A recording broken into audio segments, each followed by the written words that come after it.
I can't do it. Okay. We'll do it live. Okay. No. We'll do it live. It. Do it live. I'll write it and we'll do it live. Thing sucks. And here we go. It's another edition of the Daily Puck Drop, your daily sports podcast, talking all things Seattle sports. We, of course, broadcast as we always do inside the Limback Lumber Studios. Welcome in to the Limback Lumber Studios. They offer free deliveries, everything from whole house packages to homeowner DIY projects. They've got the largest stock moldings in the Northwest. They've got old school service because they've been doing it since 1930. Give Limback Lumber a call, 206-782-3487. Visit them at limbacklumber.com. Please follow me on all the social media platforms, Puck Sports, everywhere, except for TikTok. TikTok is Puck_sports. And please go visit pucksports.com. There you'll find all of our shows. The Daily Puck Drop is up there every single day, both video and audio. Links to Apple, links to Spotify. In addition, that's where you can sign up to become a Puck's Posse member. And if you're a Puck Survivor, brought to you by Georgetown and John Howie Steak and Flat Stick Pub and Sandman Sports. Big thanks to Sandman Sports, sandmansports.com. You can see if you are still around in Puck Survivor. I believe there are 150 of you left. That is it. About 150 people left. So good luck to you. Get your picks in. All right, Mariners pivotal game 3. We'll get to that. Jim Duquette will join us momentarily. MLB Network Radio. Danny Kelly talking NFL coming up later in the show from The Ringer, and college football with John Canzano, brought to you by Flat Stick Pub. All right, let's get to the biggest news of the day so far that we have learned here on this Tuesday as we get ready for game 3 tonight between the Tigers and the Mariners. Hopefully weather does not play a factor into it. Tarp is on the field. It is lightly raining and has been raining in Detroit this morning. But if they do get underway, Logan Gilbert against Jack Flaherty is the pitching matchup. We're going to dive into the weeds on that matchup tonight and then get real nerdy on two pitches that these particular two guys throw and how effective will it be against said teams. All right, but before that, let's get to the big news is Josh Naylor is in Detroit. Naylor is in the lineup there for the Seattle Mariners.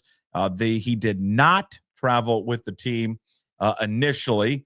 He had gone back to Arizona to be with his wife. I don't think there's an indication yet or confirmation if she had the child as of yet. Dan Wilson, non-committal when he was talking to the press in Detroit, just saying that he's here and he's ready to go.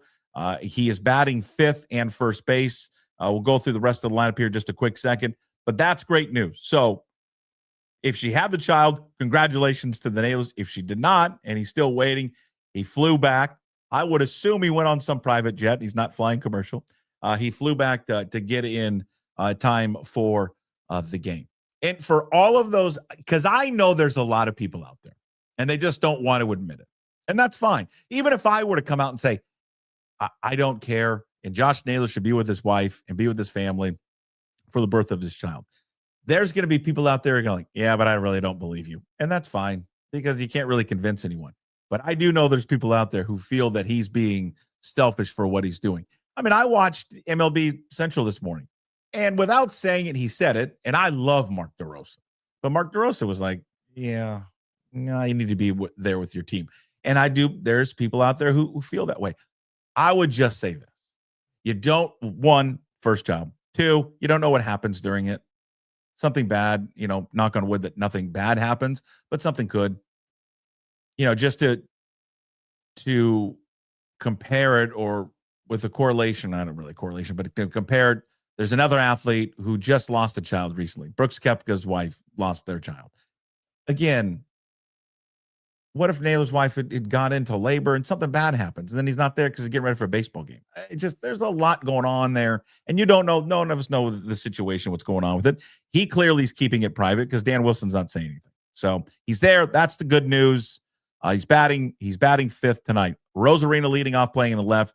Then it's Cal Raleigh, Polanco. It's the same, normal lineup. Naylor, Suarez, Canzone DH, and then Robles in right field. J.P. Crawford playing shortstop. And of course, Logan Gilbert there on the mound. No real surprises in the Tigers lineup. They did make one small move. I think a small move, but a move. Kerry Carpenter's hitting leadoff for the Tigers here this afternoon. He's in right field, followed by Gleyber Torres. Colt Keith is the DH, Riley Green, then McKinstry, Dingler, Meadows, and Baez. And, of course, the matchup here tonight, Jack Flaherty versus Logan Gilbert. First home game for Detroit. It's been a minute. They finished up in Cleveland. They went right to Cleveland for the playoffs, right to Seattle after that for the division series. So their first game since September 21st.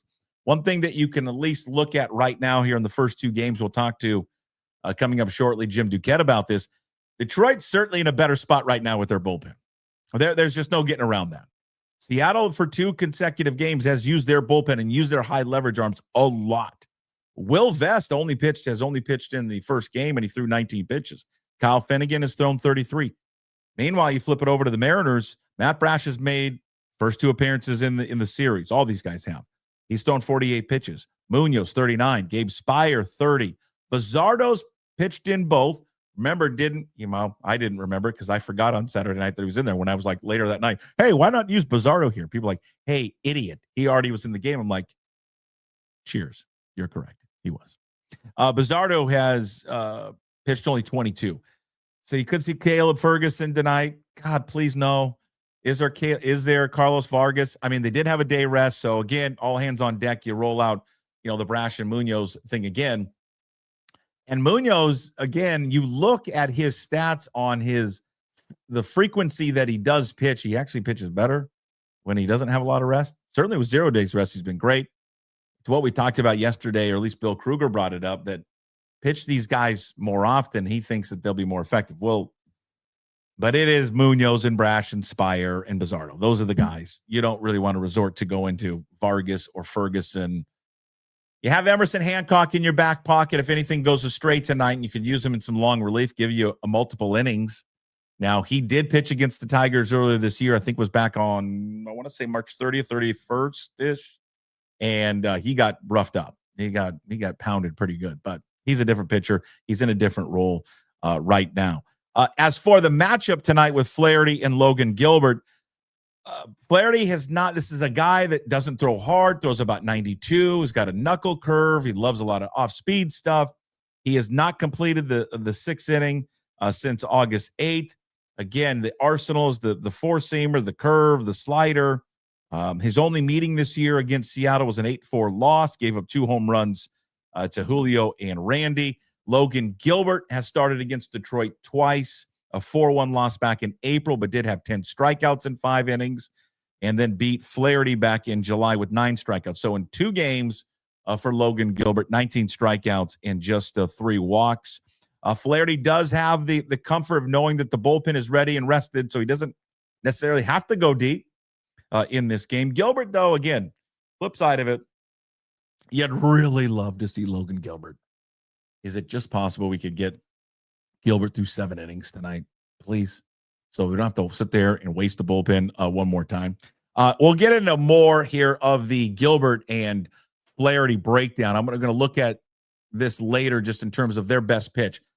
I mean, he has that four-seam fastball, but he loves that knuckle curve, does Flaherty. How do the Mariners do against that curveball? And then for Gilbert's got an array of pitches, obviously fastball, slider, but he loves that split finger, and he loves to strike guys out with that split finger fastball. How do the Tigers do against that? We'll get into that here in just a quick second. Jim Duquette, MLB Network Radio, joins us every single Tuesday to break down all the top storylines in baseball. And, of course, now the playoffs. His weekly appearances brought to you, though, by Flat Stick Pub. If it's fun you desire, it's fun you're going to get at Flat Stick Pub. It doesn't matter what the occasion is, whether it's date night, guys night, ladies night, or large group event, Flat Stick Pub's got you covered. They have 6 great locations across the Pacific Northwest, from Pioneer Square to Kirkland, South Lake Union, Spokane, Bellingham, and Redmond. All locations offer the best pub experience in Washington. 2 rules at Flat Stick Pub: drink local and have fun. Pretty simple. So if you like to have fun, love local beer, and great tasting food, make Flat Stick Pub your next spot. Visit them at flatstickpub.com. And Jim Duquette joins us, MLB Network Radio, Sirius XM Channel 89. He is our good friend. You can follow him at Jim Duquette GM there on social media. Host, of course, of the Power Alley, which airs daily on Sirius XM, and then the Sunday show, Jimbo in the front office And again, Jim, brought to you by Flat Stick Pub. 6 great locations across the state of Washington. They've got you covered for everything, including large group events. Catch the Mariners game there this afternoon. Starts at 12. What a better place, Jim, to go. Flat Stick Pub, watch the Mariners. It's lunchtime. Grab some lunch, grab a beer, and watch the Yams and Tigers there in Game 3. Well, welcome. Happy playoffs to you. We are underway. Let's, of course, start with our hometown team. Tigers and Mariners, they're tied 1 game apiece. Game 3 today, Flaherty versus Gilbert. Before we get into that matchup specifically, first 2 games is about what you expected, or any surprises what you've seen so far?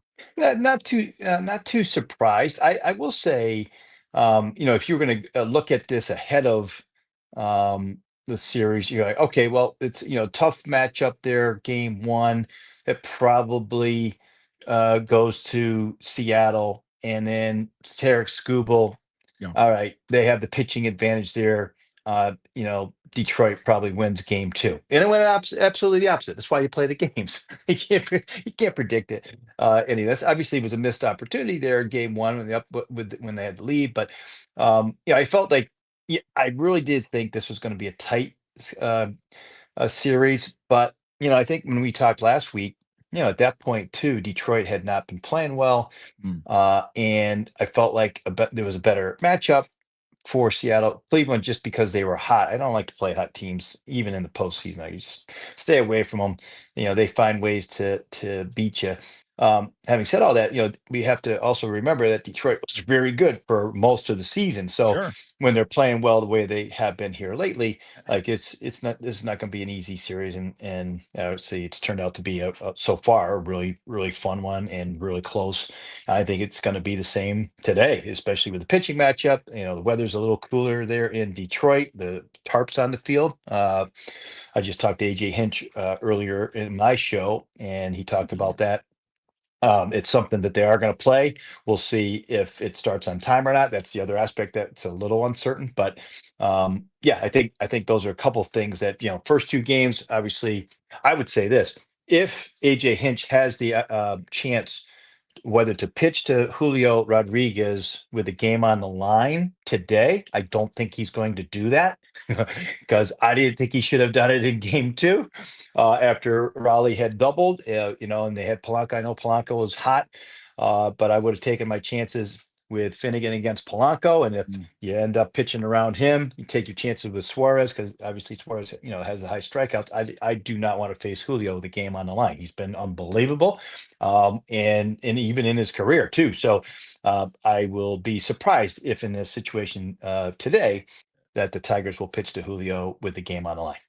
Yeah, there's been a lot of back and forth, great little chess matches, I think, so far in the first 2 games, right? You go back to game 1 of the series and George Kirby, the decision to allow Kirby to face Carpenter again in that situation, and knowing what Carpenter had done against Kirby in his career, and not have the strategy of a couple of different options, right? 1, bring in Gabe Spire to face him because he was ready to go. 2, just intentionally walk him, or 3, just pitch around him. But they elected to go at him. It was a pitch. Honestly, it was not that bad of a pitch from Kirby. It's just Carpenter's got it and had this great success against him. But it has been a great little matchup between Hinch and Dan Wilson. It has, and expect the same today. I think already the chess match that you have is the lineup, with Gilbert third time through the lineup. Those numbers, have been pretty loud this year, unfortunately, against him. 483 slug, third time through the lineup. Lefties, but so the Tigers are going to punch their top 3 left-handed hitters in the first 4 spots of the lineup. And, the question that Dan Wilson's going to have is, do you go to Spire? If there's runners on base, that third time through, here comes Carpenter, who's in leadoff spot. Keith will be in the 3rd spot. Green will be in the 4th spot. Do you go to Spire? That's a right position to go to Spire right there, right? You're very, very tempted to do that. Or like you were suggesting before I came on, ideally you want Gilbert to go deep into the game and go 7 innings and turn it over to the bullpen from there, shorten it up as best as you can. And I think that's the one thing, even in these, these other series, man, you have to be ahead of the curve on this. You have to be ready to go with a bullpen guy early, a hitter too early than a hitter too late. And it's easier said than done, but it can get like if you watch the Phillies Dodgers game, those two guys were both just dominating until Luzardo wasn't. Like it went fast, Mhm. and so that's the thing that you have to kind of guard against. Regular season, you're gonna let them go a little deeper. Postseason, you're not going to be as, let's say, generous in terms of how much you're going to forgive me. It's because if you do, a lot of times you end up getting burned. So do you think what is Hinch trying to bait in a way Wilson to use Spire early? Because Yes, because Gilbert's got good numbers against left-handers. In fact, I think it's he does. better than against right-handers. But so He is it does. just Yeah. that's what he's trying to do, bait him into That's using him exactly what he's early. trying to do. Yep, exactly. He just like very again the very tempting aspect of it, right? And he gets good lefties because of the split, as you were mentioning. He loves to go to that split, and and that's very Mm. effective pitch against lefties. Not as much to righties, but it is effective overall. With and it's just a really big weapon for him in general. So, but yes, I think AJ is a lot of times when you go into the game, and you know this too, but going into the game, you're looking at pockets of the lineup where you're going to try to use your high leverage relievers and your lefties in particular, or lefties inspire. Like that's one of the spots it's going to be. You're not Mm. likely going to use it second time through, but the third time through, let's Yeah. say it's in the sixth inning, and it's a one, 1-1 game. There's runners on base. You're going to be very tempted to go ahead and do that, knowing that Gilbert's numbers third time through aren't that good. And I think that to me, and if you can get to Spire there, then early, then yeah, it affects. You were talking about the kind of every team has their a relief corps or the circle of trust. It's a little smaller with the Mariners that you Yeah. trust, and the other guys there's a little bit more concern whether you're going to use them in that type of situation. And that's got to be somewhat right of a concern right now for Dan Wilson, because he has For sure. leaned heavily on Munoz and Brash and Spire. Yep. We just went through these numbers earlier. Brash 48 pitches. Mhm. Munoz is at, what was he at, 30? I just written down like 30 plus 31 31, and on then Sunday, 17 on Saturday. Yeah. yeah. So they Bizzardo hasn't pitched a ton. Mm-mm. He's been in both games, but only I think Right. around 22 pitches. But he Correct. has leaned on those guys a lot. Where because of what Skubal did on Sunday, he didn't have to. AJ Hinch didn't have to lean on those guys. So Right. if you're Dan Wilson, you got to get through this series to get to the next one. But boy, you can really wear out a bullpen real fast. You can, I think because of all these off days, we see the bullpens being used 2 times, 3 times, 3 days in a row, sometimes even, in these must win, like in the wild card. That's the beauty that the Mariners have, and not having to use them. You could, your bullpen was rested. Now in theory, you want to try to stay away from 3 days in a row, and that you don't really have that in this type of series anyway. You usually do in this in the wild card or in the 7 gamers.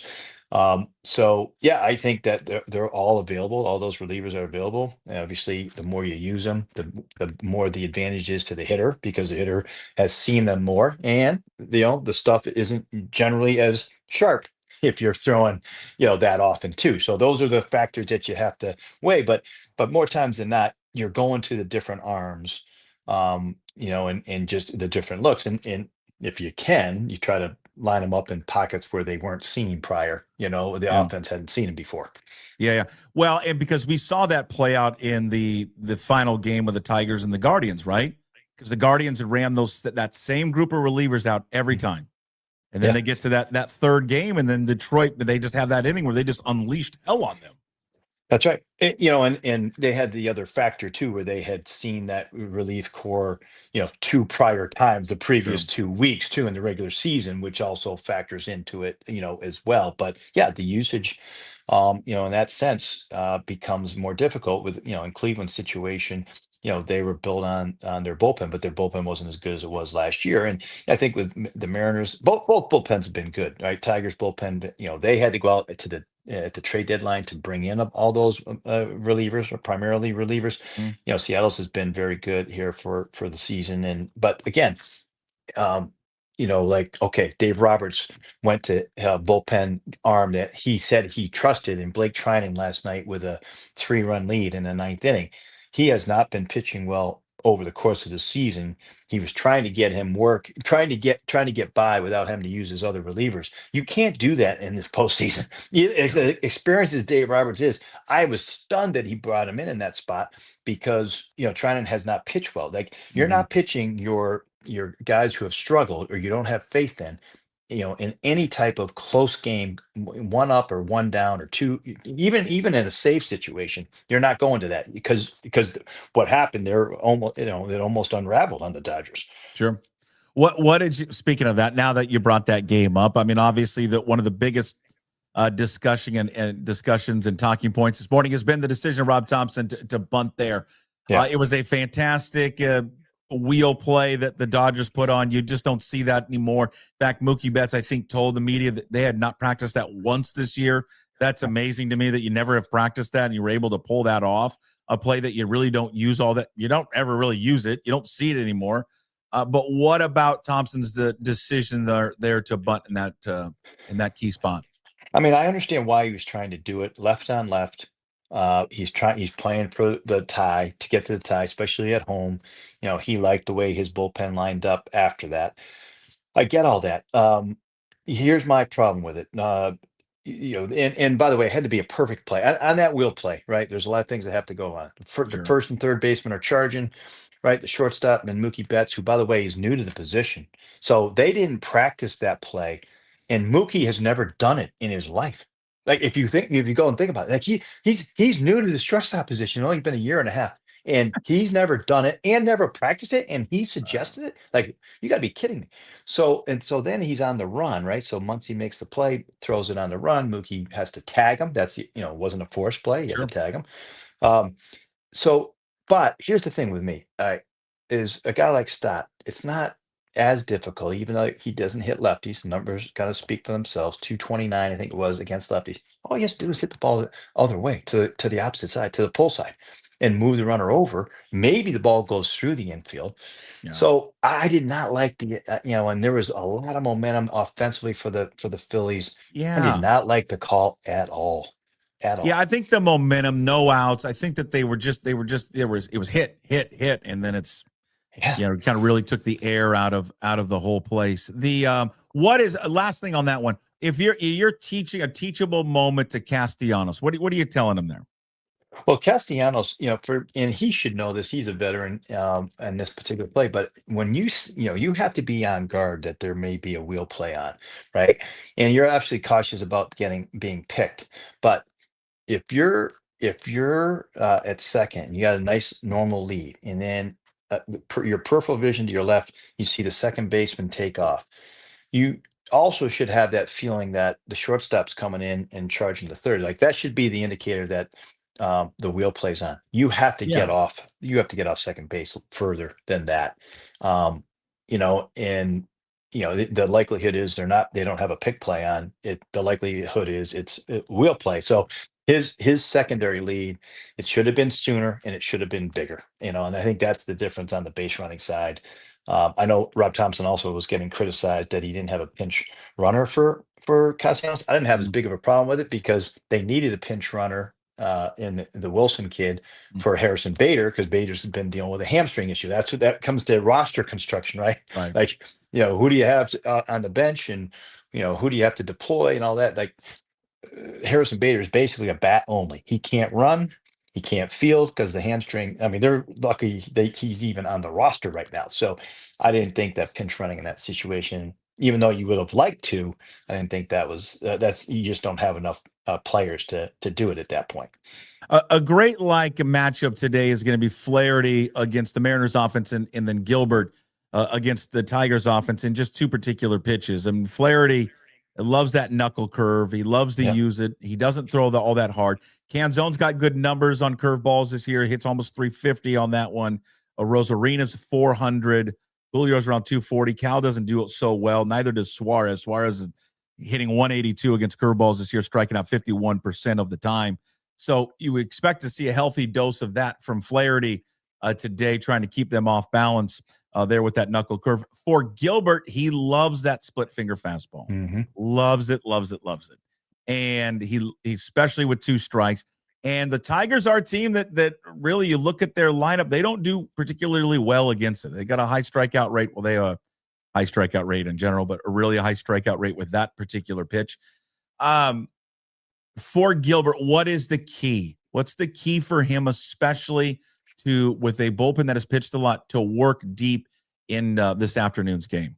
Yeah, I feel a lot of times with he loves the strikeout, but I think getting some early count outs, and it doesn't necessarily have to be first pitch strikes. I know a lot of times people focus on that, but trying to get early count outs would be effective. When he does get the 2 strikes, you're right, he's going to go to the split finger. He's got a 50% whiff rate on the split finger. Yeah. Like it's insane. And he doesn't throw it. Well, he does throw it to righties just as much as he does lefties, just equal amount this year. So he has a lot of confidence in it. But I think, for anyone to go deep in the game, it's like you got to have a couple of innings where it's an 8-pitch inning, 10-pitch inning, somewhere in that range. And if he's able to do it, and he's certainly capable of doing it. Obviously, he's one of the top pitchers in the sport. But if he can do that, then that allows you, to go deeper in the game. I think where a lot of these stars are getting into trouble is, the 20 pitch, 25, sometimes the 25 pitch innings. They don't necessarily give up any runs, or maybe it's 1 or 2. They limit the damage, but their pitch count gets so high that third time through the lineup becomes a factor. The adrenaline is working. And you have a high pitch count, and fatigue really does play a factor. So I think if he can especially in the early innings in particular, get some easy outs, then I think I'd feel better about him going deeper. But that is their problem, though. As good as their starters are, it is that reliance on the strikeout. Yeah. They want to strike everyone out. They don't have a lot of guys that just like to, let's put it in play and let our defense do the work for us. They want to strike everyone out. I mean, Wu to a degree, but even Wu wants to falls in love with it too much. And I think for Gilbert, strikeouts are great, but man, when you go 5 innings, and you strike out 10, but God, you went 5 innings. Yeah, the hard part is too, is like, okay, all right, so he had 173 strikeouts, right? 131 innings this year. So like he's getting plenty of strikeouts. It speaks to the dominating stuff, and dominating stuff. That's why I liked the Mariners' chances in general, in their rotation, but their bullpen too. Like strikeouts, that plays in the postseason, but it does come at a cost. And that's where if you're not going to if you're just going to try to go for strikeouts, you better have depth in your bullpen. And right now, I don't feel like with the Mariners, outside of those 40 we've already talked about, it's hard to go to those other guys. And so, you don't want him necessarily going, hey, listen, pace yourself for 7, because then the stuff maybe isn't as crisp early on. But I do think that trying to get softer contact, and off the barrel contact, for me, that is a way to kind of get through those early innings, if at all possible. Okay, what a big issue out here, and I know that there's people that have a strong opinion about this, but they don't want to actually say it because it comes across as being insensitive. How would you, as an organization, if you were in Jerry DiPoto's shoes right now, or let's say a manager of Dan Wilson, handling the situation with Josh Naylor? He is in Detroit. He's in the lineup. So if he's going to play, but he just had flown in from Arizona, and there's just not, if his wife is, and we don't know. No one is talking, so no one knows if he's had the baby or she's had the child or not, or she's still waiting there. But, any given moment, he could leave to be there for the birth of his child. How would you handle this as an organization? So, those are obviously tricky things, right? His first child, if we've seen over even the last 15 years, there's more sensitivity to that, like allowing people to go, and take the time, whatever they need. They obviously have the, they have that on the flexibility in the roster, right? So the parental leave, that I think it's a 3 days, if you Yeah. wanted to do that. So Mhm. for me though, in this particular situation, uh, if I could, as a Mariners executive, line up the private jet and have it ready and basically start that baby up. As soon as the baby pops out, you're taking a plane, you're taking a cab Yeah. to the private jet, and you're flying to the game. That's how I would try to handle it personally. Honey, thank you.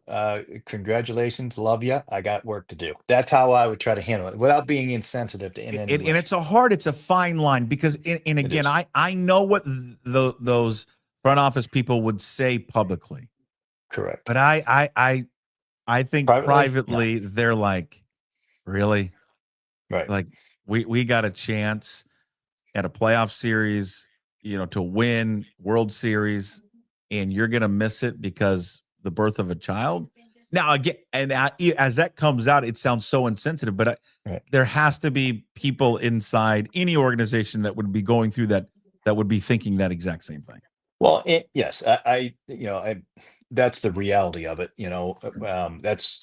Certainly there's a couple of people that would say that, and they would never say it publicly, like you mentioned. No, I no. will say this: what Naylor's 0 for 8 so far, and Yeah, I think it's fair to think that and suggest that it is a distraction, like having to wonder if you're going to get a phone call mid-game that yeah, she's gone into labor, like to me, if she had the baby, and I'm hoping that they induced her yesterday, um but we don't know that yet. That that absent of that, like it might almost be a relief, like, okay, finally we had well, this thing and I can focus entirely on baseball, because sure, that's the human element that maybe doesn't get mentioned as much as Naylor's, mind. Even though you're between the lines, of you're still course. kind of wondering what the heck is going Well, on. I said this earlier. None of us know what's going on. I mean, he Right. clearly is asking them to keep it private because Dan Wilson's not saying anything. There she could be having complications. There could be We don't just know. a Yeah. litany of things that are going on that no one truly understands. I want to leave you with this because I had to um I looked this up. Chat GPT. Hmm. I wanted to know what are the percentages, the chances that a team could beat Tarik Skubal 4 times in one season? Because the Mariners have already beat him 3 times. Right. And I guess technically haven't beat him, but they've won 3 games in which he's pitched in. So the Mariners would be the best thing, and it's obvious to everyone, would be to win today, to win tomorrow, so they don't have to face him in game 5. You just don't want to see that guy again in an elimination game back here in Seattle.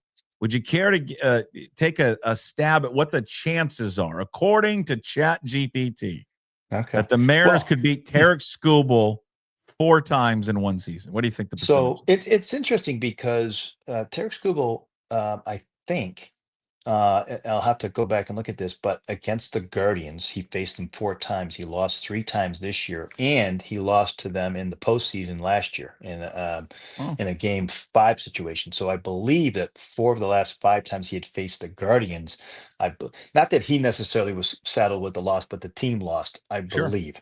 So having said all that, it's a very low percentage. There have been, by the way, many guys that have homered twice off of Skubal, and Polanco did that their last game. But I'm going to say it's probably like a 2% chance of doing that. Pretty What's close. Chat What's Chat Pretty, GPT say? yeah. AI, which is going to take over Hmm. our jobs eventually. Right. I think it's going to take over 1.5% chance 1.5. Okay. that the Mariners could beat him 4 times. Let's not let it. How Hey, about we don't let it so get you're there? saying there's a chance. There's a chance. All right. Gilbert There's a chance. takes control. Miller takes control there in game 4. Hey, by the way, it Yes. reminds me. I want to tell you this quick story. So let's see. No, this is 1999. Okay, so it's a long time ago, but uh, with the Mets, we beat Randy Johnson in game 1. He's with the Diamondbacks. Uh-huh. Game 2, they beat us. We go home. 3 and 4, similar 5-game set. 3 and 4 Shea Stadium. Game 5, if we lose one of those games, we got to go back to Arizona and face Randy Johnson for a second time. I don't think there's any chance we're going to beat him. Know what happened? We won it in 4. So the best way to beat Tarik Skubal is to not even have to face him, and the Mariners have the chance. We're all going to sign up for that because no one wants to see him pitch one more time here in Seattle. Jim, thank you very much. Right. MLB Network Radio, Sirius XM Channel 89 is where you can find Jim. Also find him on social media. Jim Duquette, GM. The Power Alley, that airs daily on Sirius XM, and then on Sundays with his good friend and former GM as well, Jim Bowden. They do the front office show. We have Jim throughout the playoffs, all brought to you by Flat Stick Pub. Book your next large group event today at flatstickpub.com. Thank you, Jim. We'll see you next week. All right, talk to you next week. Again, if you missed any of Jim Duquette's appearance with us here on today's Daily Puck Drop and Puck Sports, you can find it all up on YouTube, also on Apple, Spotify, all the other podcast platforms, and, of course, up at pucksports.com. All right, we go from is that a word? I don't know. We go from baseball now over to the NFL. Our NFL coverage always brought to you by, because it makes sense, beer. Beer and football goes together. Well, beer goes together with anything. Georgetown Breweries are a proud sponsor of all things NFL as we get set to talk NFL with our good friend Danny Kelly from The Ringer.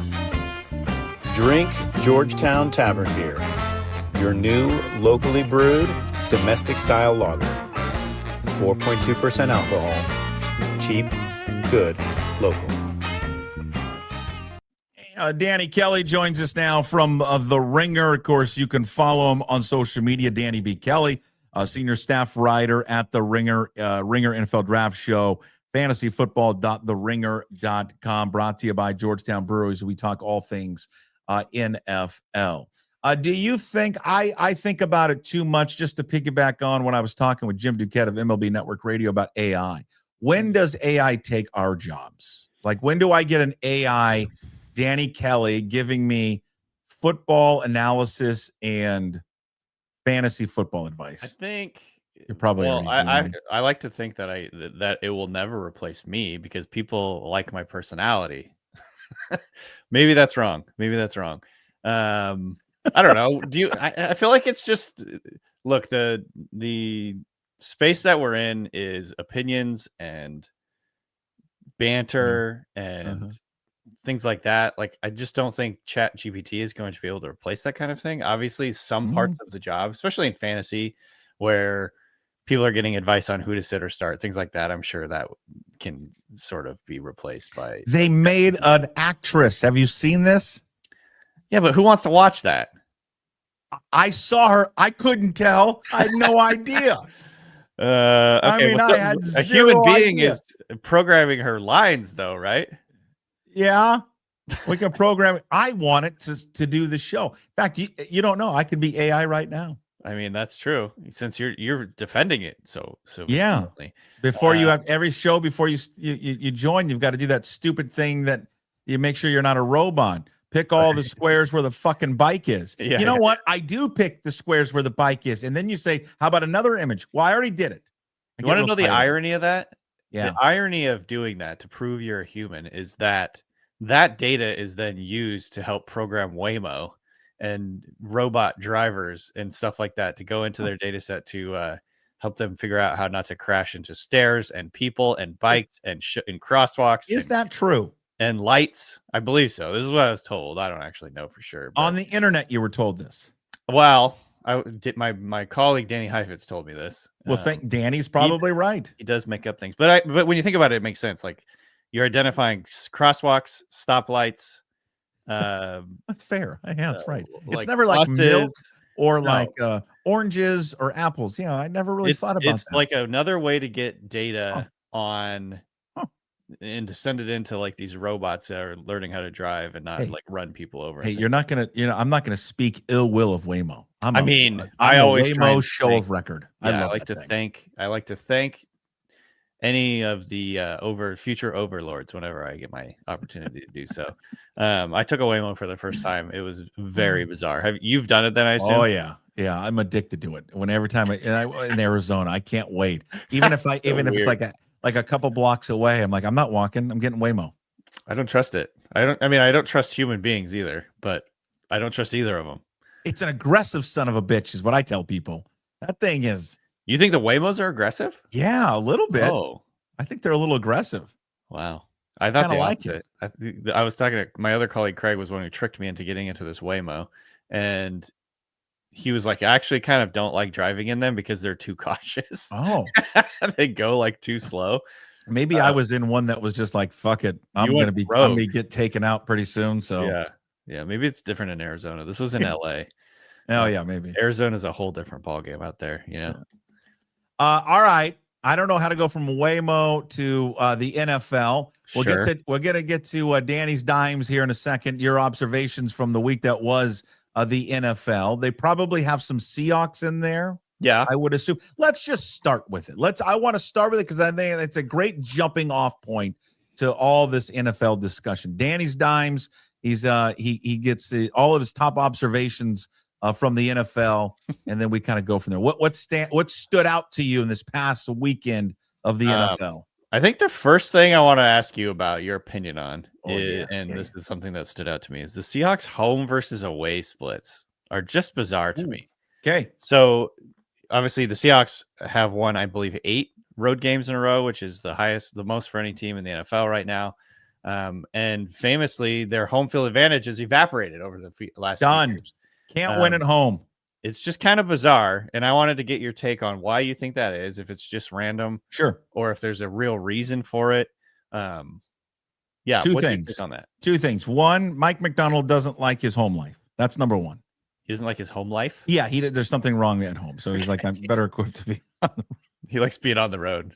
Yeah, with the boys. And the team is tired of looking in the south end zone and seeing Seahawk. That could be. They're in it, and it fouls them up, and they're like, "Yeah, we don't need Seahawk anymore." All right, get. Yeah. What do I think it seriously is? Honestly, this is going to be a boring answer. You're like, "Well, that's great." Come up with something. I think it's the opponents. It's just harder. I just think look at the opponents they've lost to. Yeah. And now that can explain everything, because I think in that 4 and 8, I think the Giants are in there. There are some bad teams, but like last year, who'd you lose to at home? You lost to the Bills. You lost to the Packers. You lost to the Vikings. They're all playoff teams. This year, you lost to the Bucks, and the Bucks are damn good. Niners are in there. We lost to the Steelers at home. So going back to 2023, I'm at StatMuse right now. Going back to 2023, they're 9-11 at home. Yeah. They've lost to the Rams, 49ers, Steelers, the Giants. That was one of the worst games I've ever seen in my life. 49ers. I think the Giants and the Steelers. You know what? I wouldn't look at Pete Carroll for a second, because I think the Steelers game was. Yeah, the Steelers game was under Carroll, right? That's what got him fired. You're right. Sorry. The Giants. So starting in 2024, Giants, 49ers, Bills, Rams, Packers, Vikings, 49ers, and then Bucks. Those are the losses. So yeah, you're right. I think they're just good teams. I think that's the problem. Yeah. Whereas they don't have a problem with the Dolphins. They didn't have a problem with the Saints. I just think those good teams have come in here and just beat them up. And I think the real problem is again, I know everyone wants to throw bouquets at this defense and this guy who's the head coach of it. I want to also. And I'm just telling you, he has not had a good game against a good offense. Not one. Yeah. Every top 10 offense that he has faced, not been good. So, again, I think it's a good defense, but I hear people talking about the Legion of Boom with these guys. Oh, we're not there yet. I mean, it's, comparing it to some of the really great defenses of the 80s, like, slow down. Like the ones that were like Kenny Easley and stuff and Dave Brown, like, just pump the brakes. They have to do it against somebody who's actually good at offense. It doesn't count hard against the Saints and the Dolphins. Yeah. No, that's fair. I feel like everything with the NFL is so reactionary because we only get one game a week. the sky's either falling or this is a new fucking championship team. You know what I mean? Like there's no in between. And I get caught up in it too, for sure. Yeah, this last game was crazy though. I did find myself, I don't know how you felt about it. I found myself being very down after this loss. I was like, this was an absolutely brutal loss. I'm a few days out now and I feel better about it because, you know, there's a few, they probably should have won this game.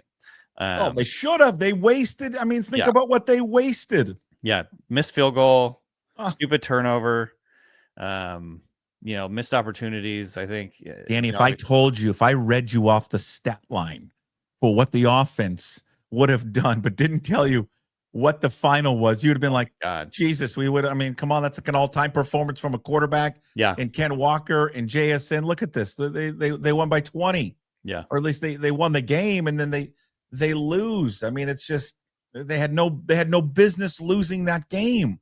And again, everyone, I heard this injuries excuse. Jesus, did you see who the Bucks had out? Yeah. I mean, come on, they had two linemen, Bucky Irving and Mike Evans didn't play. I mean, that's very valid. That's very valid. Yeah. It's interesting. Ultimately at the end of the day, I was reading, my buddy Aaron Schatz does does the DVOA every week. He wrote the write-up this week, and the Seahawks, I mean, they're the best. They're the second best 3-2 team in their database, according to DVOA, which to me is the best overall team strength metric that we have. It's not perfect. For those who don't know, can you do a cliff notes of DVOA? DVOA essentially measures a lot of different things, a myriad like stats and situational things, right. and it compares your team to all the other teams in the league that year, plus all the other teams ever since like the 80s. Basically, they've been tracking this since the 80s. So it spits out that this is actually a very good defense. Yeah, and I think it does a better job of capturing the strength of a team relative to a record, and it takes into account like I said, there's a million things that go into this. Like expected points is a large part of it. Basically, like how much this team should have scored when they're in this position, blah blah blah. So there's a lot of different things that go into it. It is a good stat. I don't think it's a perfect stat. There is no perfect stat in football, but like I said, this is the second best 3-2 team in their database, which is, I think the bottom line, my point is, and this is validating what I've already kind of felt, is that this is a pretty good team. I think the Buccaneers came in and they stole that game and they did a great job, and credit to Baker Mayfield for absolutely balling out. And, I think 9 times out of 10, the Seahawks probably win that game, but the Buccaneers came in and absolutely lit it up. I still think it's a playoff team. There's no doubt in my mind they should be in the playoffs, but how well they played. Offense has been good, and I think the defense can be better. I just think that there was just this rush this offseason. And I remember just laughing a little bit of just to crown their asses of just this incredible defense. And I'm just telling you, to this point, they still have not done anything against a top defense. I mean, last year, a top offense. Right. I mean, Buffalo was number 2 in scoring last year, beat the hell out of them. Green Bay was number 8 in scoring, beat the hell out of Minnesota. That was a close game, but lost that one. Detroit was the number 1 scoring team. They got obliterated in Detroit. And then Tampa Bay is number 7. I mean, the games this year, when they're 3-2, Saints 27 in scoring. The Niners are 21st. They did okay, and they did obviously okay in that game. And probably should have won that game. Had a chance to win that game. Mm-hmm. Pittsburgh 16th, and then Arizona's 22nd. I mean, I think it's fair. It's a very fair point. I think they're good. I just don't. I have to see it against a really, really good offense. And I'm just off the top of my head of what's coming up for them. Like, when do they get that next opportunity to kind of prove themselves? And I want to see it. And to be fair to them, Danny, I do want, not to use injuries, but I do want to see, what it would look like when they do have all their healthy, personnel. Yeah. No, I think you're making very strong points here. I think it is kind of funny to me. The first thing, again, I'm not trying to make excuses for anybody, but like you should expect to not play as well versus great teams versus very good offenses. But that being said, I think you're absolutely right. They still need to prove themselves. I was always a little leery about all the people ready to declare the Seahawks the top defense in the NFL. I was like, it doesn't feel. I don't feel it in my chest. I'm excited to see how it kind of goes. But yeah, I mean, I think this last game kind of definitely was just a reality check that they're not there yet. This is not the Legion of Boom that's going to give up 13 points a game against even some of the best offenses in the NFL. They have a ways to go. That being said, the offense has been infinitely better than I thought it would be. So that's something good. I mean, obviously the offense, Sam Darnold. My second point was going to be, I think Sam Darnold might actually be actually good. This is one of the better quarterback contracts, quarterback moves in the offseason that we've seen. I was skeptical of it and cynical of it. And for those who don't know, Dan, wrong. Yeah, for those who don't know, Danny had a subreddit site where it was Geno Smith fan club. Yes. I was the moderator. I've relinquished that. I've given that up. Resigned in. No, I'm just kidding. But yeah, I mean, I thought this was a risky move for the Seahawks to basically give up on Geno and give up on DK Metcalf and then go in this opposite direction where they have this relatively unproven play caller and Sam Darnold, who outside of last year had been very, very hit or miss in his career. Mm-hmm. I thought it was a really risky move, and right now they're looking brilliant for it. So I give credit to the front office for taking that gamble, making that change. And I think, it's paid off. I think Darnold has been awesome. Obviously that late game interception was really unfortunate. But you have to kind of keep perspective that, things like that happen. This was a deflected pass.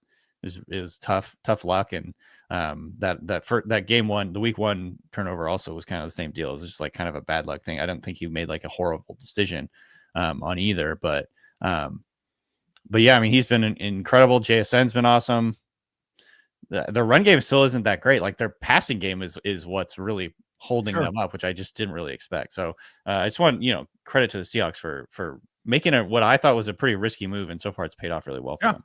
Yeah. Walker, I mean, the average was good last week. He just didn't have a ton of touches. I mean, they just kind of got in a track meet and decided, I just think it was we got to keep scoring and scoring and scoring as fast as we can because we can't stop the other team.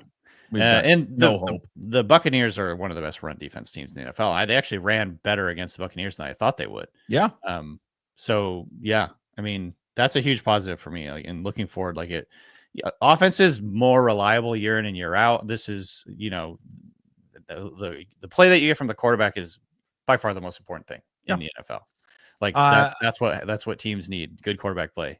That's the biggest thing. So yeah, absolutely. Got to feel positive about that. Any more Danny's dimes? The Mac Jones thing, I think, is very interesting for the 49ers. I'm not saying it's going to be a quarterback competition because they just paid Brock Purdy, but it is kind of interesting to see this Brock Purdy come in and give them a real, I don't know, kick in the ass kind of deal, on offense. Obviously they won that game, and against the Rams, which I was not expecting. And I don't know, the Mac Jones element for the 49ers is very fascinating. Obviously for the storylines that go back to the draft when they the reports kind of said that Shanahan wanted Mac Jones and Lynch kind of talked him out of it. They went with Trey Lance, yada, yada, yada, 3 years, 4 years later, whatever it is. Now he gets another chance, and it's just fun to see him kind of go out and honestly play very well, even despite being pretty banged up and dry heaving on the sideline, all that stuff. So I think the Mac Jones versus injured Brock Purdy storyline is going to be interesting to me for the rest of the season. Are they going to try and protect Brock and keep him on the sideline? You know what I mean? While he's healing up, or are they going to try and get him back in there quickly? Sounds like he has multiple injuries and they're worried about him re-aggravating it again. Cause he aggravated, I believe, his foot injury. And so anyways, I think this is the Mac Jones story is an interesting one. I'm all for it. I love this stuff. I love it because I love the internal debate. Yeah. Do we go with the guy that we paid all the money to? And then you're thinking, but I think the other guy actually operates the offense better. And the head coach wanted him, wanted to draft him. I mean, this is and then got overruled. And now he has him. And it's probably I didn't really want to pay Purdy all that money, but we kind of had to do it. Right. Now I got my guy. Oh, it's great. You kind of paint yourself into a corner. This is what happens to a lot of teams: is you paint yourself into a corner with a quarterback, and then it's hard to make that move. That's like why the Seahawks, you know, I was like skeptical of what the Seahawks did. It's hard to make that move, go from a starter to a different guy. But that's like exactly what the 49ers did with Brock Purdy. When, you know, early on in his career, I think it was Jimmy G and Trey Lance were there. And I remember seeing an interview with Shanahan, and he was saying something like Lynch was asking him how things are going with quarterbacks. And he's like, well, our number 3 guy is our best player, or he's our best guy. Talking about Brock Purdy. And so, you know, eventually they just ended up going with Purdy, even though obviously they had spent such high draft capital on Trey Lance. Trey Lance did them the favor of getting hurt.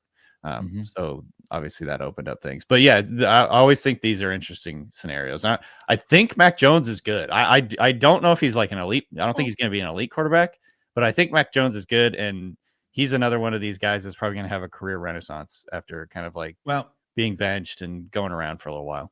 We always talk about these guys getting in the best spots and the best situations for them, rather than the place that they go. You know, look at Daniel Jones right now. Right. Look at what he's doing with Indianapolis, and then Sam Darnold and Baker Mayfield, and goes on and on and on. And maybe for Mac Jones, you know, the best situation was to get away from where he was at in New England, and to have a coach that in a system that, you know, believes in him and has the wherewithal to use him properly, all that kind of stuff. So it's always about fit and system. On your dimes rundown, no Mark Sanchez mention. I mean, are we? Oh my God. What do we do here with this? I mean, the weirdest what is going on? What the hell? Yeah, that's a very, very strange situation. Oh my Lord. From everything that you've kind of like heard so far, it's just like a very weird. I don't even want to say anything. I've heard. Bizarre, I mean, people are like, what was he on? Why is he picking a fight with some 69-year-old? Was he a delivery truck, right? He was grabbing like oil from the restaurants like late at night, basically middle of the night. What's going on, Sanchez? This is me just what I'm reading, what I saw on TMZ, the report that TMZ put out, which I love TMZ. I'm all in. Yeah, was that he was acting erratically. He was like doing wind sprints in the alley. Oh, that means it's like, so he's like drunk or whatever. That's glass pipe territory, bud. Yeah, that's what he's doing. So again, I don't want to say anything because the details are not official or out, but like it's very bizarre. He's like running around in the alleyway, and they got all mad because this guy and attacked him, started a fight with him or whatever. So you wanted to get rid of people talking about butt fumble. Jeez, man, you did it. Brutal. Congratulations. So yeah, that's a very, very bad night. Yeah, not good. Not good at all. What did you make of I'm fascinated by this because I couldn't tell what people were more upset with. Was it the yelling or the shove of Jonathan Gannon? Man. You know, the new generation doesn't want coaches to be putting their hands on a player. Okay. Well, it's, you know, I understand that. I mean, this is the NFL.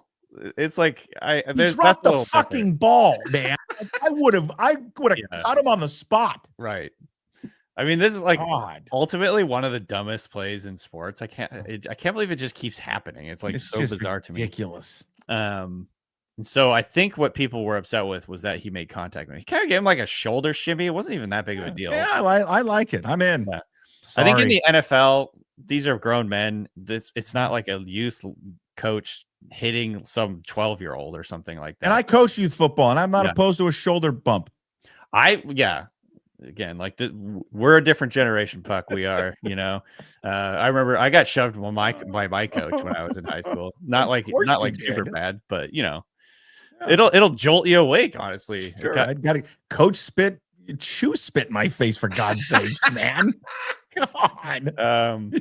So I don't condone it in youth sports. I think in the NFL, it's like whatever. He didn't punch him in the face or anything. I mean, he was over there. I heard people. He was feeling really bad. He was being consoled. He's a professional football player being paid a lot of money. He knows not to drop the football. Right. My God, why can't everybody?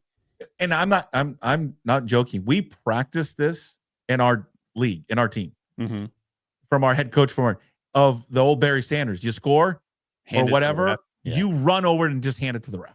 Just hand it to him. Yeah. And I don't feel bad for this this guy at all. Not one bit. I mean, I'm the same way. I'm like, I'm not one of these people that is like anti-celebration. I think the NFL's rules against celebrations are stupid. Like, let them celebrate. Let the players have their moment and get to do whatever the hell they want. I don't care about that at all. Some of it is very entertaining. To me, the dropping the ball before you go over the end line or the goal line is stupid in multiple ways. It's obviously stupid because it's so preventable, so easily preventable. You just hold on to the football until you're in the end zone. The simplest thing imaginable. But also, it's like dropping the ball when you get over the goal line is not a fun celebration. There's no reason to do it. It's a lose-lose situation. It doesn't look cool, and it doesn't. It's bad for your team. I don't know. It's like, I don't understand it. Public like, just flogging. Take it into the back of the end zone and spike it if you want to do Sure. You know? Dunk it over the goal, over the goalpost. Something else. All right. It's just stupid. Danny Kelly, you can follow him on social media, Danny B. Kelly, of course, The Ringer. You can find all of his work up at The Ringer, fantasyfootball.theringer.com. Tell everybody the schedule, everything you guys got coming out every single week. We got shows Sunday, Monday, Wednesday, and Friday. So we do our post Sunday recap of all the games, and on Sundays we do waiver wire. On Mondays we do power rankings. On Wednesdays, and then we preview the week on Fridays. It's a busy schedule. It is a busy schedule. All right, Danny, stay safe. Go M's. Go Hawks. Go M's. And we'll talk to you next week. Thank you. Sounds good, man. There he is, Danny Kelly from The Ringer. Find his full show up on YouTube and all podcast platforms there on the Daily Puck Drop and, of course, Puck Sports. All right, we go from the NFL back over to college football, where we talk to our guy, John Canzano, which is brought to you by Flat Stick Pub again. If it's fun you desire, it's fun you're going to get at Flat Stick Pub. It doesn't matter what the occasion is, whether it's date night, guys night, ladies night, or large group event, Flat Stick Pub's got you covered. They have 6 great locations across the Pacific Northwest, from Pioneer Square to Kirkland, South Lake Union, Spokane, Bellingham, and Redmond. All locations offer the best pub experience in Washington. 2 rules at Flat Stick Pub: drink local and have fun. Pretty simple. So if you like to have fun, love local beer, and great tasting food, make Flat Stick Pub your next spot. Visit them at flatstickpub.com. And here he is, John Canzano from johncanzano.com. Of course, you can follow him on social media, John Canzano BFT. And, of course, all of his work you can find, as I mentioned, johncanzano.com. You can listen to him, too, at the Bald Face Truth down there in Portland, Oregon, 750 The Game. He joins us every week to talk college football, brought to you by Flat Stick Pub. Where do you want to start? UCLA, was that the story of the weekend? Yeah, it has to be. I mean, the fact that Penn State goes in there and allows Oregon to beat them for a second time. I mean, there's no other way around that. Like, James Franklin and Penn State lost that game in part because, they were still reeling from that Oregon loss, and they looked past a UCLA team that packed a little bit of a punch, gave them a little bit of hope at the beginning of that game. And hope is a dangerous thing, as Shawshank Redemption taught us. So my favorite movie. Good for UCLA. Fun to see Rick Neuheisel. How about that? Real parent moment. Parents can relate to the fact of seeing your kid do something that they're born to do. Such a joyful thing. I sent Neuheisel a text. I was happy for him. Dad to dad, right? And then just it to me, it makes me think about the larger ecosystem of college athletics. We see stuff like this in the NFL. You see bad teams that on a given day will rise up and beat a good team. We didn't used to see it that way, but Roger Goodell's league has become about parity and fostering parity, and everybody being about 500 or a little above, everybody feeling like they have a chance. I see some of that in college football, Puck, where, the top 25, even the top of the top 25 looks vulnerable at times. Even Alabama has had its moments. Penn State has had its moments. Texas out of the top 25. And even Oregon, with its best win being over now an unranked Penn State team, looks like, how good is Oregon? It makes you think about the NFL. That was my first thought when UCLA beat them was, oh my God, how much of the luster does it take off Oregon's win the previous week? It does. There's no way around it. And the Duck fans will say, hey, look, it's still Penn State. Look at their recruiting classes. Look at, but in the end, you are your resume. And look, I still think a Power 4 team that has 2 losses or fewer is going to be a playoff team. So Oregon, they're going to get another chance to validate themselves this week against Indiana. But it totally takes the shine off Oregon's victory over Penn State, because that was viewed as, oh gosh, you went to Penn State, you beat a top 10 team. That wasn't, you went to Penn State and you beat an unranked team, and now that's what it looks like. Meanwhile, Washington goes into Maryland. They're sleepwalking through the first half. It's going to be another one of these storylines of a West Coast team going back east, the travel, all of that. And then they wake up finally in the second half and win the game. Now, I think people are pretty clear how I feel about Jedd Fisch. Okay. I am going to give him some credit because he hasn't taken the bait. Now, I also don't think he's really been asked about it a ton, but whatever. Yeah. But he hasn't taken the bait on the whole travel stuff. You know, he doesn't really get into it. He doesn't use it as an excuse. Meanwhile, Riley has, Lanning has talked about it. Others have brought it up. And he hasn't gotten into it yet, which I'll be honest with you. I like it. I mean, I like that. Don't use it as an excuse. This is what everyone signed up for. We talked about this last week or 2 weeks ago. So, you know what? Your bet is made. Go. You know, I'm sure he was asked about, well, you know, you got a 9 a.m. kickoff against Michigan. Okay, we kick off at 9 a.m. We'll deal with it. I will say this. I like his response to it, where other coaches are using it as a time and an opportunity to vent. I think that Jedd's being smart here, because if you give your team an excuse, they're going to take it. You give a kid an excuse, they'll dwell on it. And the way that Dan Lanning positioned it is, I think Dan Lanning is talking to the schedule makers in the future, trying to put some pressure on them that, hey, we don't get the Michigan and Ohio State treatment, and Oregon probably feels like it should.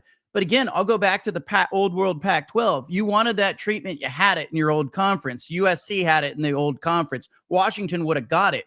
Anybody think Washington would have been sent on the road to play against a team that is enjoying a double bye and hosting a home game against you? That's what happened. Washington has the rawest schedule in the Big Ten Conference. It's just an epically poor schedule, and Jedd's not making it a talking point because he needs his guys to perform and focus, and they did. Give them credit. They went and won that game, and that is a decent Maryland team with a good quarterback. Yeah, it was just a good win for them.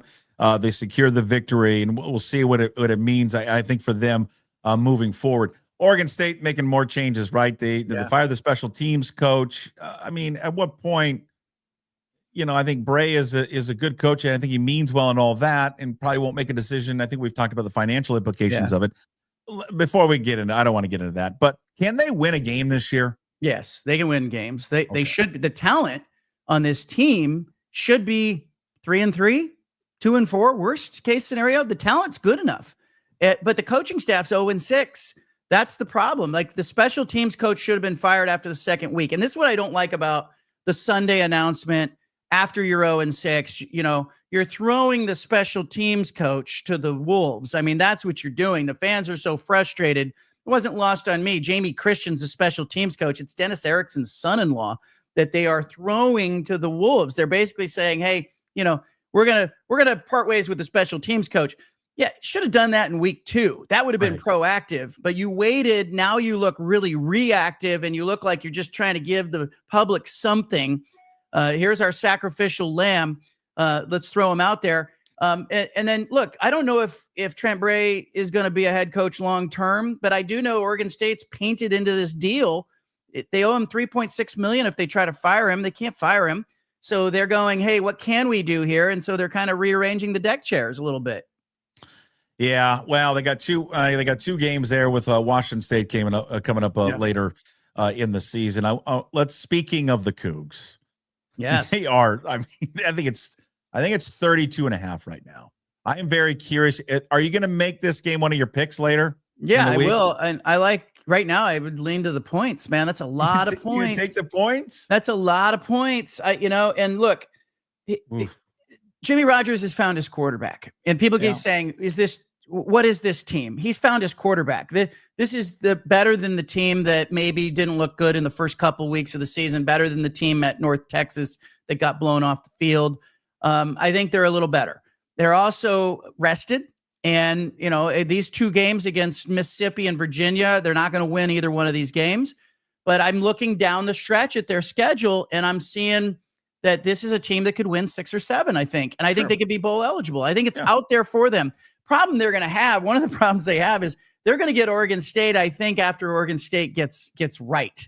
and you want Yeah. Oregon State now. Like you play Oregon State in the home and home in the next 2 weeks. Right. You might pencil in 2 wins. But so I'm going, do they split those games? Do they win them both? We'll see.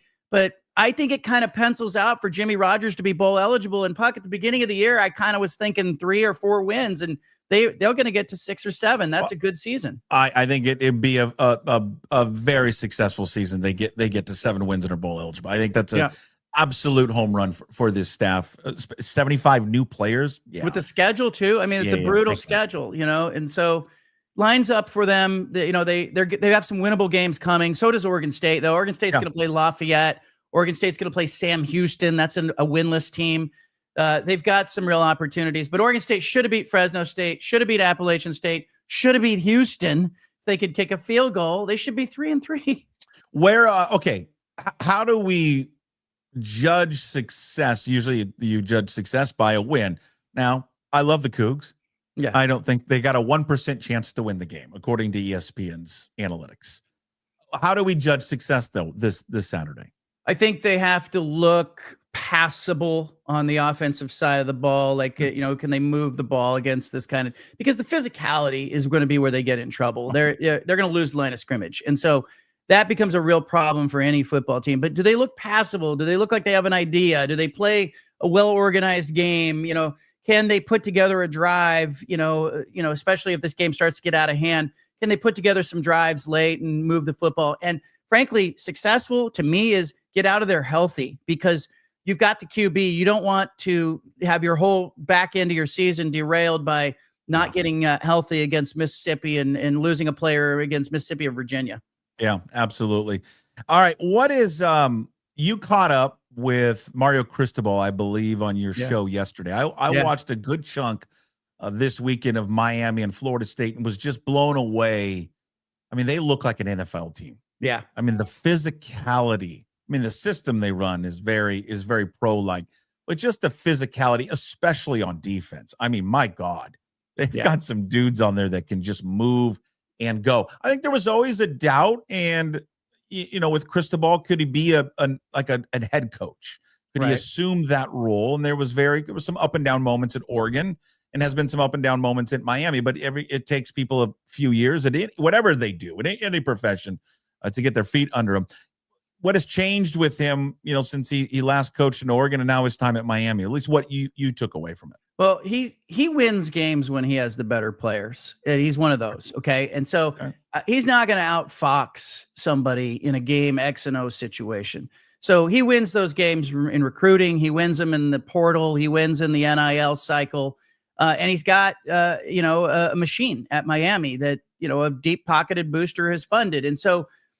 He left Oregon, and I think he left Oregon for the one other job that I think in this time has benefited greatly from the climate and the Wild West feel of it. Like, Oregon with Phil Knight and Miami with John Ruiz, you have these two collectives that have just soared. And Miami has a chance. There's a window right now with Miami, and Oregon has a chance. There's a window.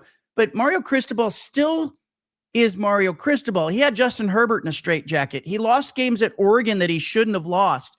And so I think the criticisms of him as a game manager and a coach are still valid. And you saw it in this Florida State game. They are winning this game and dominating it through 3 quarters. He gets outscored 19-0 in the 4th quarter, and he's holding on with both hands at the end of that game, Puck. And I saw that so many times at Oregon, where he's just trying to shorten the game. He's got the offense, takes the gas off, and he's really trying to run the football and shorten the game. And the opponent knows it. You've got to score in college football to win. I think at some point that rears its head with Mario Cristobal deep in the playoff. I mean, we're going to see him in a semifinal game or a championship game where he's going to have to decide, is he going to, go pedal to the metal or foot off? I really like Oregon and Miami to potentially end up on opposite sides of this bracket, maybe play for the championship or maybe meet in the semifinal. I think that would be a fun matchup. But Cristobal was great. I mean, he talked with a lot of candor and humility about his time at Oregon.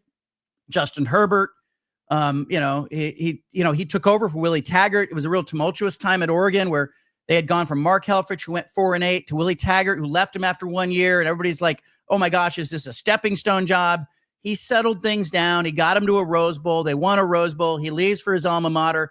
And guess what? He opens the door for Oregon to go get Dan Lanning, who I think is better suited for Oregon. I don't think Duck fans would trade Lanning for Cristobal at this point, but he was part of that. The butterfly effect is there, and he was part of that. But keep an eye on Miami. I think, they could get to the championship. They get to the semifinal. But will Mario Cristobal let his guys play in the 11th hour of a big-time football game? Or will he try to stifle things, and will he get caught from a team that's playing a little loose and free?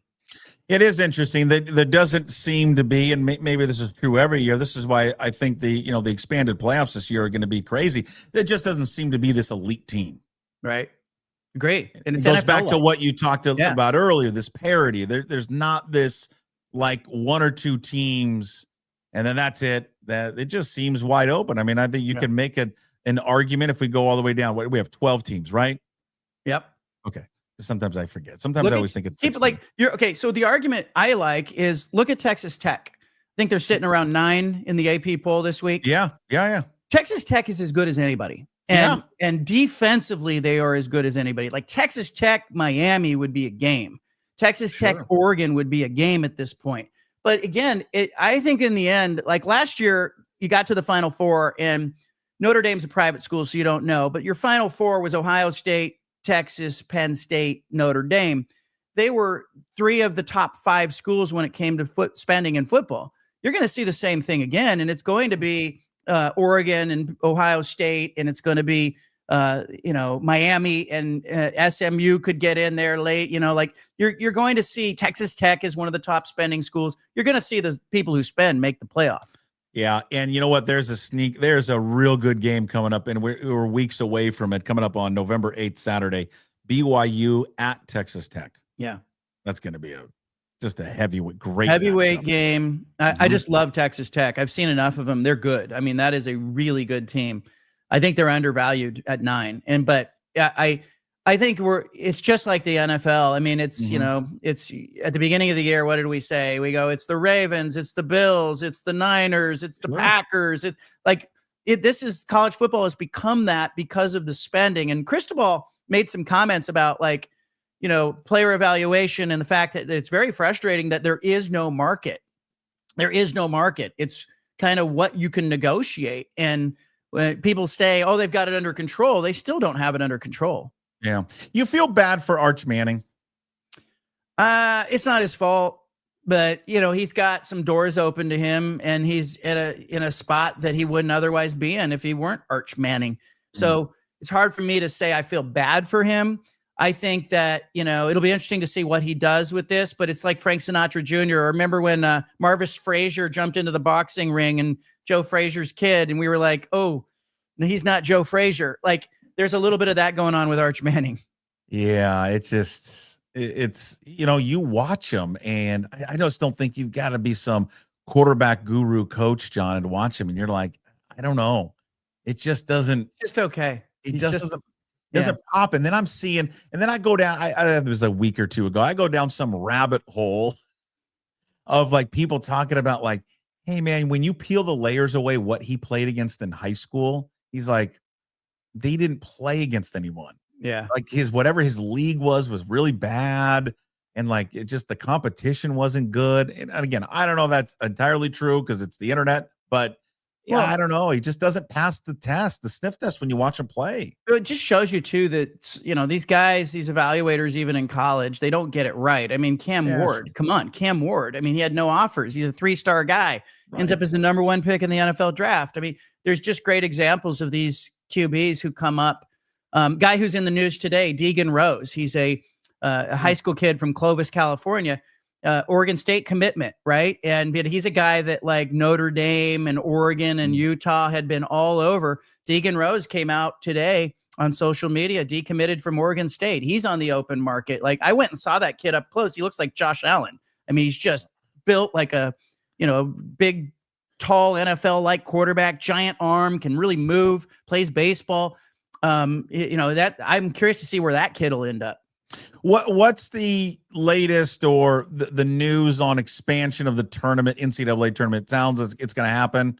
We're going to go to 72, 76 teams now. Yeah, and they're talking about this big opening day with 12 teams playing or whatever. That's fine, whatever. put it on a single page bracket for me when you get down to 64 so that I can figure out who's going to win it. Do whatever you want to do. But it looks to me like, look, there's nothing wrong with this, Puck. There's nothing wrong with the NCAA tournament. Why they're messing with it is simple. Television and money, and they want more access for the Power 4 schools that want more berths. They're not going to give those berths to the group of 5 schools and the mid-majors who are trying to punch above their weight. You're not going to see more of Albany. You're not going to see more of Portland State. You're not going to see Montana, extra berths going to the Big Sky. Nope. The Power 4 is going to take all the extra berths, and they're going to make more money doing it. And that's what it's about. Amen.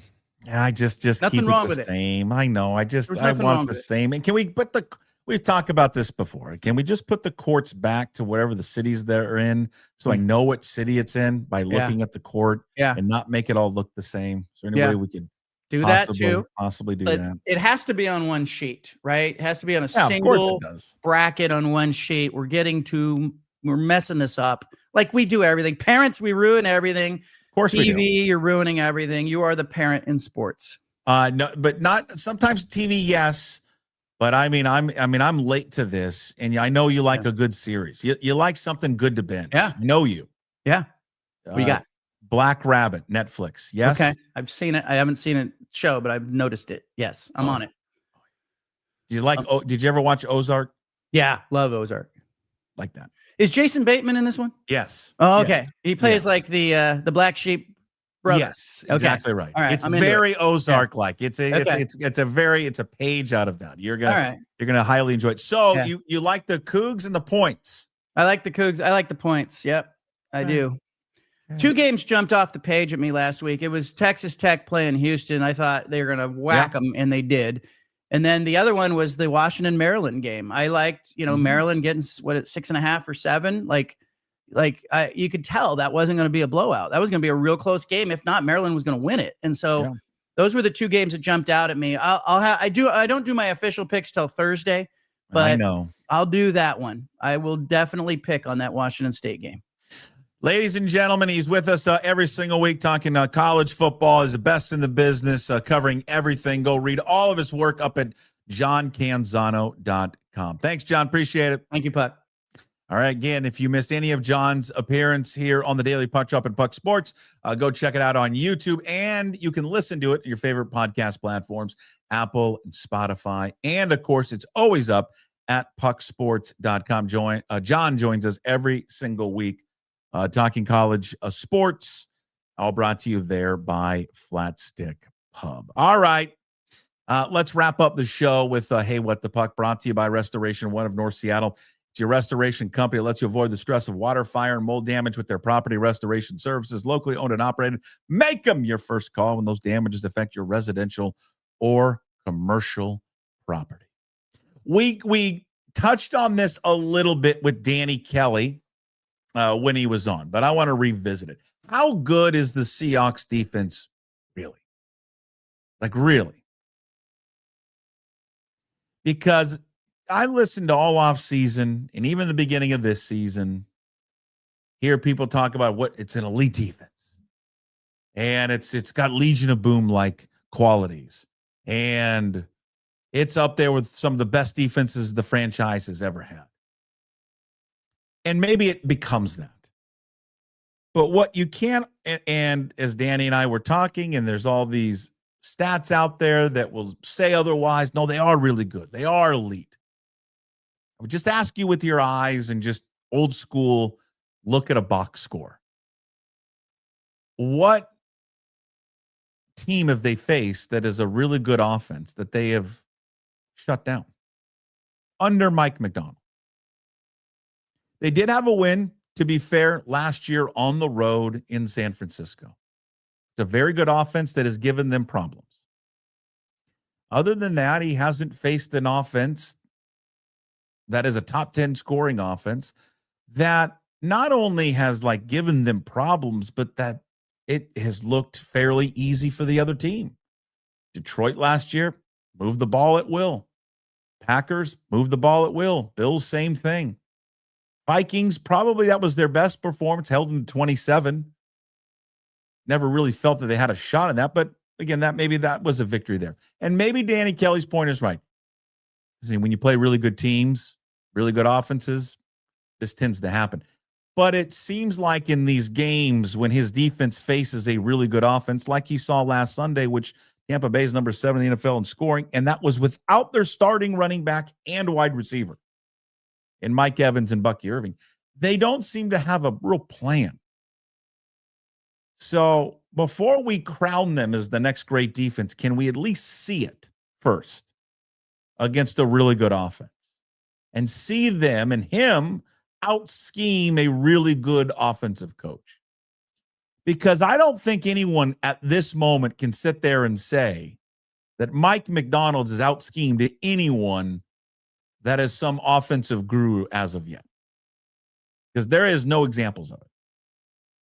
Doesn't mean you want him fired or move on, but I'm just saying that's the next step for this team. They've taken certainly some steps in the right direction, and using injuries as an excuse is just, I can't think of a better word than just lame, because everybody's dealing with injuries, including the team you just played. Injuries all over the place, more injuries than you guys had. So they find themselves in the next big opportunity against a really good offense. I don't know. You got to look down. Washington on the road, a good test for them. You know, how will they respond next time they have to face a real elite offense? See if they can pass that test. That's it. What the Puck, brought to you by Restoration One of North Seattle. It's your restoration company. Lets you avoid the stress of water, fire, mold damage with their property restoration services. Locally owned and operated. Make them your first call when damages affect your residential or commercial property. 206-817-8917. Visit them at restoration1.com, the North Seattle franchise. Thank you for watching and listening today. Thank you to all our sponsors, Limback Lumber. A big thanks to them, Georgetown Brewery, and, of course, Restoration One and Flat Stick Pub. Today's Daily Puck Drop. Please find it up on YouTube. When you're there, please subscribe to the channel. Also, find the Daily Puck Drop on your favorite podcast platforms and pucksports.com. When you're at pucksports.com, please sign up. Become a member of the Pucks Posse. $5 a month. You support everything that we do, all the free content that we give to you daily. In addition, we give you bonus shows like our baseball coverage with Ryan Divish coming out tomorrow, our monthly visit with the Sports Pit boys, Steve Sandmeyer, Matt Stretch Johnson. Thursdays with Mitch Levy, KJ Arntz, that appears during the live show, the entirety. But once the show is over, it's just for Posse members. And it is out now every Monday. We now produce Graz with Gas Take 5 podcast. You can find everything up there at pucksports.com. Appreciate, again, everyone watching and listening. Go M's. We'll talk to you tomorrow on Wednesday's show. Ryan Divish stops on by. Rob Staten. We talked to Rob, Ryan, Jim Moore. Feel like I'm missing somebody. Can't think of it. Oh, Old Crimson will be out later today for all Coug fans. We'll release it. We'll play a little bit of it tomorrow. We'll play it tomorrow, but we'll release it today so you can hear us preview Ole Miss. I'm too negative on this one. And I'm a bad fan on this Old Crimson. Jim's a great fan. So's Paul. I'm a bad fan. Very, not negative, just like don't give us a shot in hell. And that's negative. I mean, they are 33-point underdogs, for God's sakes. All right. We'll see you tomorrow. As always, promise to be better. No shoes, no ties. Would anybody like to smoke some pot? Yeah. I was born to love. I was born to lick your face. I was born to rub you.